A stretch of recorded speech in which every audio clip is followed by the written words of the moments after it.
오늘 제목은 끝까지 믿음을 지킵시다입니다. 우리 22절 말씀 다시 읽겠습니다. 참 속담에 이르기를 개가 그 토하였던 것에 돌아가고 돼지가 씻었다가 더러운 구덩이에 도로 누웠다 하는 말이 저희에게 응하였도다. 교재 먼저 보겠습니다. 세상에서 가장 안타까운 일은 무엇일까? 당첨된 로또 복권을 잃어버린 일일까? 복음의 진리를 깨닫지 못하는 일일까? 가장 안타까운 일은 이단에 속아 구원에서 멀어지는 것이다. 이들의 나중 형편은 처음 형편보다 더 심하게 나빠질 것이다. 죽어 마땅한 죄인을 용서하시고 독생자까지 아낌없이 내어주신 사랑의 하나님도 이단은 결코 용서하지 않으신다. 토한 것을 도로 먹는 개나 몸을 씻은 후에 다시 진창에서 뒹구는 돼지가 되지 않도록 성경으로 거짓 가르침을 잘 분별하자. 이단은 다음과 같은 특징을 가지고 있다. 첫째, 하나님께서 명하지 아니한 말을 하나님의 이름으로 전한다. 이스라엘에도 이러한 거짓 선지자들이 있었다. 여호와께서 내게 이르시되 선지자들이 내 이름으로 거짓 예언을 하도다. 나는 그들을 보내지 아니하였고 그들에게 명하거나 이르지 아니하였거늘 그들이 거짓 계시와 복술과 허탄한 것과 자기 마음속의 속임으로 너희에게 예언하도다. 하나님께 특별 계시를 받았다고 주장하며 성경을 달리 해석하거나 다른 가르침을 전하는 단체, 사람을 멀리해야 한다.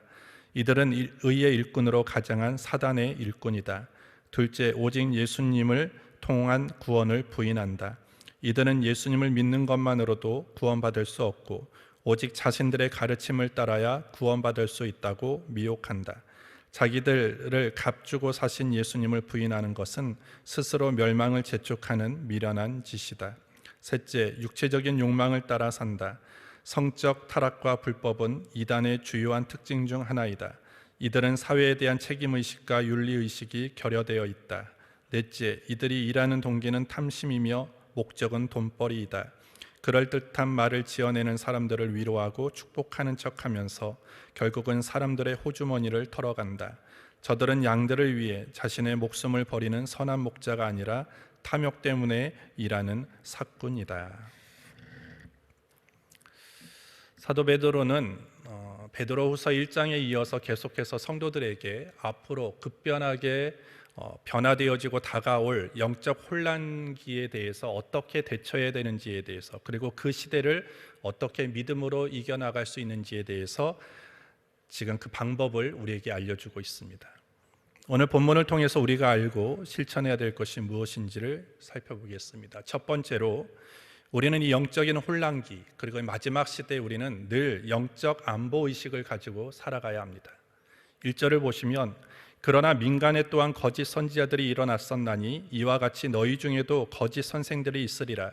저희는 멸망케 할 이단을 가만히 끌어들여 자기들을 사신 주를 부인하고 임박한 멸망을 스스로 취하는 자들이라. 이렇게 말씀합니다. 오늘 본문을 통하여 사도 베드로가 경고하는 것이 무엇입니까? 거짓 교사들 그리고 거짓 선지자들을 조심해라, 이렇게 경고합니다. 오늘 거짓 교사들과 거짓 선지자들은 어떤 사람입니까? 결국 성도들로 하여금 바른 믿음으로부터 벗어나게 하고 결국 멸망에 이르도록 잘못된 가르침을 가르치는 자들이다라고 설명하고 있습니다.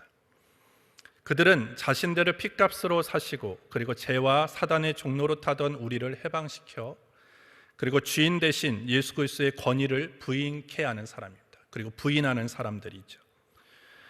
그들은 그리스도가 주인이심을 날마다 부인하고 그렇기 때문에 우리가 예수 그리스도 안에서 통치함을 받으며 살아가는 것에 대해서 그것을 거부하라고 가르치는 사람들입니다. 이와 같은 거짓 선지자들 그리고 이와 같은 거짓 교사들은 지금 이 시대만 나타났던 것들이 아니라 우리가 성경을 잘 읽어보면 계속적으로 이런 거짓 선지자들이 출현했다는 것을 우리는 성경을 통해서 볼 수 있습니다. 예레미야 14장 14절에 여호와께서 내게 이르시되 선지자들이 내 이름으로 거짓 예언을 하도다. 나는 그들을 보내지 아니하였고 그들에게 명하거나 이르지 아니하였거늘 그들이 거짓 계시와 복술과 허탄한 것과 자기 마음의 속임으로 너희에게 예언하도다. 이렇게 말씀을 합니다. 오늘 예수님도 이와 같은 말씀을 하시죠. 마태복음 24장 23절에 그때 사람이 너희에게 말하되 보라 그리스도가 여기 있다 혹 저기 있다 하여도 믿지 말라 이렇게 말씀을 합니다. 오늘 이와 같은 교회를 어지럽고 혼란스럽게 만드는 그런 거짓 교사들과 거짓 선지자들이 늘 교회 안에 있었을 뿐만 아니라 교회를 계속 위협해 오고 있었다라는 것입니다. 따라서 이 마지막 시대로 갈수록 이런 존재들, 이런 우리의 믿음을 흔들어 놓고 우리가 바른 믿음의 길을 걸어가지 못하게끔 유혹하는 그런 거짓 선지자들과 거짓 교사들이 더 교회 안에 많아질 것이고 그리고 교회를 향해서 더 많이 공격해 올 것이다라고 오늘 말씀하는 것입니다. 그래서 오늘 우리는 어떻게 해야 됩니까? 우리는 이러한 사단의 움직임에 그리고 거짓 선지자와 교사들을 통해서 교회를 무너뜨리고 성도들의 바른 신앙을 무너뜨리고자 하는 이 사단의 공격을 우리는 예민하게 의식하면서 살아가야 된다는 것입니다. 오늘 우리나라가 다른 나라로부터 지켜지기 위해서 우리 국민들이 가지고 있어야 되는 의식이 있어요. 그것이 뭐냐? 안보의식입니다. 안보의식이 무너지면 우리나라의 모든 것들이 어려워지게 되어지는 것이죠. 마찬가지로 우리가 나라가 견고하게 세워지는 것, 그것도 우리가 안보의식을 잘 갖춰야 되는 것처럼 오늘 우리 마지막 시대에 우리가 교회가 사단으로부터 공격을 당하지 않도록 그리고 저와 여러분들이 어떤 사단의 공격 앞에 우리가 무너지지 않기 위해서는 어떻게 되느냐? 우리는 날마다 영적인 그런 안보의식을 가지고 살아가야 된다는 것입니다. 여러분들 우리가 예전에 우리 한국의 크리스찬이 몇 명이냐? 1000만이다, 1200만이다 이렇게 얘기를 하지만 지금은 1000만이 되지 않습니다. 어떤 통계를 보면 800만 정도 된다고 얘기를 합니다. 왜 그 숫자가 그렇게 줄었습니까? 이게 영적인 안보의식을 놓친 거예요. 사단이 어떤 수많은 그런 악한 세력들이 다양한 그런 모양과 다양한 방법으로 교회를 공격해오고 성도들을 공격해올 때 분명한 영적인 안보의식을 가지고 그것을 대처하지 않았기 때문에 많은 성도들이 바른 믿음의 길에서 떠나게 되었고 교회가 많은 그런 어려움 가운데 있게 되어지는 것입니다. 오늘도 많은 성도들이 처절하게 그렇게 영적으로 죽어가고 있을 뿐만 아니라 또 많은 교회들이 지금 문을 닫고 있습니다. 왜 그렇습니까? 그것이 코로나다, 여러 가지 지금은 잘 복음이 전파되지 않는 시대다 그런 것으로 그냥 모든 것들을 다 대변할 수 없다라는 거예요. 거기에는 사단의 공격이 있는 것입니다. 수많은 잘못된 교리와 그리고 성도들의 바른 신앙을 무너뜨리기 위해서 다양한 방법으로 공격해오는 그 앞에 우리가 안보의식, 그 영적인 안보의식을 날마다 갖추고 있지 못했기 때문에 너무나 쉽게 허물어지고 있다는 것이죠. 오늘 그와 같은 그런 영적으로 죽어가는 사람이 때로는 내가 될 수도 있어요. 우리의 가족이 될 수도 있습니다. 우리 구역원이 될 수도 있고요. 우리 구역이 될 수도 있다라는 거예요. 그래서 우리는 날마다 어떤 의식을 가지고 적절하게 대처하면서 준비해야 되느냐? 영적인 안보의식을 꼭 우리는 가지고 살아가야 된다는 것입니다. 두 번째로 거짓 교사와 거짓 선지자들을 구분해야 된다. 우리가 그것을 잘 대처하는 것은 거짓 교사들을 구분해야 돼요. 거짓 선지자들을 구분해야 되고 그래야지만 그들이 가르치는 그들이 말하는 것들을 우리가 분별해낼 수 있는데 오늘 거짓 교사와 거짓 선지자들을 구분하는 방법 중에 하나가 뭐냐면 그들의 언행과 성품을 보면 된다라는 것입니다. 요 사이 여러분들이 우리가 일명 이미테이션이라고 얘기하는 짝퉁 이것들이 너무나 발달되어 가지고요. 보통 사람들이 진짜와 가짜를 구분하기 힘들 정도로 그렇게 되어버렸습니다. 어떤 사람들은 가짜와 진짜를 놓고 어떤 게 진짜인 것 같냐 이렇게 물으면 가짜를 선택하는 경우들이 많아요. 그만큼 가짜가 훨씬 빛이 나고 모양새가 더 좋아 보일 때가 있다는 것입니다. 오늘 이 마지막 시대로 갈수록 이 진리와 비진리를 구분해야 된다는 것이죠. 이 베드로후서를 통해서 사도 베드로가 얘기하는 것이 무엇입니까? 너희는 진짜 교사가 누구인지, 가짜 교사가 누구인지, 참 선지자가 누구인지, 거짓 선지자들이 누구인지를 분별해야 된다라고 얘기해요. 근데 그 분별이 쉬우냐? 쉽지 않다라는 거예요. 쉬우면 얼마나 좋겠습니까? 그런데 우리가 성경을 잘 읽어보면 이 사람들이 계속적으로 구약 시대부터 계속 지금 신약의 시대까지 계속적으로 교회 안에 그리고 많은 믿음의 공동체 속에 출현하고 있다는 것은 사람들이 그들을 그렇게 구분해내기 어렵다라는 것을 증명하는 것입니다. 그런데 이렇게 어려운 상황 속에서도 거짓 선생, 거짓 교사를 구분할 수 있는 방법이 있는데, 오늘 1절부터 3절을 보시면 그러나 민간에 또한 거짓 선자들이 일어났었나니 이와 같이 너희 중에도 거짓 선생들이 있으리라. 저희는 멸망케 할 이단을 가만히 끌어들여 자기들을 사신 주를 부인하고 임박한 멸망을 스스로 취하는 자들이라. 여럿이 저희 호색하는 것을 쫓으리니 이로 인하여 진리의 도가 회방을 받을 것이요 저희가 탐심을 인하여 지은 말을 가지고 너희로 이를 삼으니 저희 심판은 옛적부터 지체하지 아니하며 저희 멸망은 자지 아니하느니라. 본문 13절부터 14절을 또 보시면 불의의 값으로 불의를 당하며 낮에 연락을 기쁘게 여기는 자들이니 점과 흠이라. 저희와 함께 연애할 때 저희 간사한 가운데 연락하며 음심이 가득한 눈을 가지고 범죄하기를 쉬지 아니하고 굳세지 못한 영혼들을 유혹하며 탐욕에 연단된 마음을 가진 자들이니 저주의 자식이라. 결국 거짓 교사와 거짓 선지자들은요, 말은 뻔지르르하게 하지만 그들의 삶을 보면 엉망이다라는 거예요.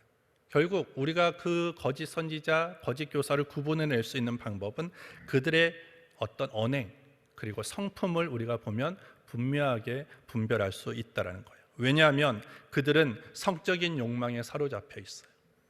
그리고 돈의 욕망에 사로잡혀 있고 자유의 욕망에 사로잡혀 있다는 것입니다. 그래서 그들은 예수 그리스도를 주로 삼기보다는 사람을 주로 삼습니다. 그리고 그들은 하나님을 두려워하지 않습니다. 그렇기 때문에 자기의 욕정대로 그리고 탐욕을 가지고 살아가지요. 정말 하나님이 전하라고 하는 말씀을 전하기보다는 사람들이 듣기 좋아하는 얘기들을 하려고 한다는 것입니다. 그리고 자신의 어떤 권위와 자신이 행하는 그 여러 가지 직분과 일들을 통해서 그것이 하나님의 영광과 그리고 성도들을 위한 것이 아니라 어떤 자기의 이득, 자기의 일을 취하기 위해서 그것을 사용한다라는 것입니다. 결국 그들이 말과 행동이 다르다라는 것이죠. 그들의 삶이 거짓되다라는 것입니다. 제가 저번에도 한번 말씀드린 적이 있는데, 여러분들이 이름만 들으면 아마 여러분들이 다 알 만한 그런 목사님인데, 그 목사님이 이제 천국으로 가셨지요. 그분이 이제 천국으로 가신 다음에 추모 영상을 교회에서 매번 이제 만드는데, 그 추모 영상을 제가 한번 본 적이 있습니다. 1시간 반 정도의 영상이었는데, 제가 그 1시간 반 정도의 그 추모 영상을 제가 보면서 제가 충격을 받았던 그 대목이 있어요. 그것이 뭐냐면, 그 목사님의 운전기사였던 집사님을 인터뷰한 영상입니다. 그 짤막한 하나의 그런 그 인터뷰한 그 대목인데, 그 운전기사 집사님이 이런 얘기를 해요. 제가 우리 목사님을 17년 동안 모셨습니다. 그런데 그 목사님의 삶 때문에 목사님께서 강단에서 전하는 설교나 예배에 방해받아 본 적이 단 한 번도 없습니다. 이런 얘기를 합니다. 어떻게 보면 그 목사님은 대단히 바쁘고 유명했던 목사님이기 때문에 어떻게 보면 가족보다도 더 많은 시간을 보냈던 사람 중에 하나가 뭐냐면 그 차를 운전해 주시는 운전기사였을 거예요. 근데 그 운전기사가 뭐라고 얘기하냐면, 내가 그 목사님의 17년 동안 그 목사님을 제가 차를 운전했는데 그 목사님의 어떤 이 삶이 내가 목사님께서 강단에서 설교를 하시고 말씀을 전하는 데 있어서 지장받아 본 적이 한 번도 없다. 제가 그 인터뷰하는 그 대목을 들으면서 정말 충격을 받았고요. 큰 도전이 되었습니다. 결국 가르침과 삶이 일치되었다는 것이죠. 저는 저에게 그래서 질문을 해봤어요. 정말 나는 어떠지? 나의 삶은 지금 내가 이 강단에서 전하는 말씀과 내가 인도하는 예배에 내 삶이 방해되지 않는가? 전 자신이 없었어요. 전 지금도 자신이 없습니다. 하지만 오늘 우리는 어떻게 해야 됩니까? 나의 삶이, 나의 성품이 정말로 이 강단에서 말씀을 전하는 저와, 아니면 여러분들이 세상 곳곳에서 하나님을 전하고 복음을 전하는 데 있어서 걸림돌이 되어서는 안 된다는 거예요. 그런 모습으로, 그런 신앙으로, 그런 언행으로, 그런 성품으로 우리가 나아가야 된다는 거예요. 근데 이 마지막 시대로 갈수록 이 말과 행동이 분리되어지고, 그리고 성품이 말을 따라가 주지 못하는, 가르침을 따라가 주지 못하는 그런 잘못된 그런 교사들이 많이 나타난다라는 것입니다. 오늘 우리는 교회 안에서, 그리고 우리는 이 신앙생활을 하면서 그러한 것들을 잘 구분해야 될 뿐만 아니라 저와 여러분들도 어떻게 보면 복음을 전하고 복음을 가르치는 자입니다. 그 가르치는 자로서 저와 여러분들이 어떻게 해야 되느냐, 나의 언행이 일치돼야 되고요, 내가 전하는 하나님의 말씀이 내 잘못된 성품과 언행으로 그것이 지장받지 않도록, 내 삶이 걸림돌이 되어지지 않도록 우리는 더 내 삶을 돌아보고 점검할 수 있는 우리 모두가 되어져야 될 줄 믿습니다. 마지막 세 번째로, 거짓 선지자와 거짓 선생의 유혹을 이길 수 있는 가장 강력한 방법은 성경을 가까이 하는 것이다 라는 것입니다. 오늘 베드로는요, 사도 베드로는 거짓 선생이 너희 중에 있다 이렇게 1절에 얘기를 합니다. 이런, 우리가 어느 자리에 있든지 이러한 거짓 선생들과 거짓 그런 선지자들의 어떤 유혹, 그리고 잘못된 가르침 속에 우리가 노출되어질 수 있는데, 그런 상황 속에서 우리가 끝까지 바른 믿음을 지킬 수 있는 것은 무엇이냐? 우리는 성경을 가까이 하고 성경을 읽어야 된다는 것입니다. 로마서 10장 17절에 그러므로 믿음은 들음에서 나며 들음은 그리스도의 말씀으로 말미암는다 이렇게 되어 있어요. 믿음, 온전한 믿음을 가지고 있으면 우리는 그 진리 가운데 온전하게 서갈 수 있습니다. 특별히 온갖 잘못된 그런 비진리가 난무하는 시대 속에서 그 비진리를 구분해낼 수 있는 방법은 진리에 대해서 명확하게 아는 것입니다. 제가 설교할 때 몇 번 얘기했죠. 진폐와 위폐를 구분할 수 있는 방법. 위폐를 계속 연구하면 위폐와 진폐를 잘 구분해낼 수 없어요. 위폐와 진폐를 정확하게 하기 위해서 가장 좋은 방법은 뭐냐면 진폐에 대해서 확실하게 아는 거예요. 진폐에 대해서 하나도 놓치지 않고 정확하게 알면 어떠한 위폐가 계속적으로 나오든 다 구별해낼 수 있다는 거예요. 오늘 비진리, 온갖 잘못된 그런 논리들이 이 세상에 난무한다 할지라도 우리가 진리인 성경 말씀에 대해서, 하나님의 말씀에 대해서 분명하게 알면 우리는 그 모든 비진리 앞에 우리는 넘어가지 않게 되어져요. 거기에 유혹되지 않게 되어지는 것입니다. 그래서 우리는 날마다 교회에 다니는 것으로 여러분들이 만족하지 마시고, 여러분들이 하나님의 말씀을 늘 가까이 하십시오. 하나님의 말씀을 꼭 배우십시오. 이제 여러분들이 이번 주일부터 이제 우리 상반기 성경 교육이 시작되어집니다.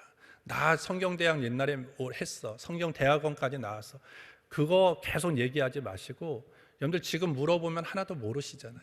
그죠? 계속 배우셔야 됩니다. 계속 말씀을 가까이 하고 배우셔야 됩니다. 여러분들, 난 나이 들어서 안 되는데, 난 나이 들어서 무슨 말인지 모르겠는데, 나이가 드실수록 배우셔야 돼요. 그래야지 안 까먹습니다. 배우고 또 배우고 또 배워야지 그것이 마지막 시대에 내가 진리 가운데 온전하게 서가고 그 믿음의 길을 끝까지 내가 완주하며 걸어갈 수 있게 되어지는 것입니다. 그래서 여러분들 가정에서 말씀 가까이 하시고 묵상하시고 필사하시고 성경을 배우시고 그러는 것이 결국 이 마지막 시대의 거짓 선생 그리고 거짓 선지자들을, 그 유혹을 이길 수 있는 가장 강력한 방법인 것을 알고 여러분들 성경을 가까이 하는 저와 여러분들이 되기를 주의 이름으로 축복합니다. 하나님 아버지 감사합니다. 오늘 이 아침에도 우리를 주의 전으로 불러주셔서 예배하게 하신 것 감사합니다. 오늘도 기도하고 찬송하고 또 말씀 속에서 결단했던 것들을 잘 실천해 나갈 수 있도록 성령님께서 인도하여 주시옵소서. 예수님의 이름으로 기도합니다. 아멘.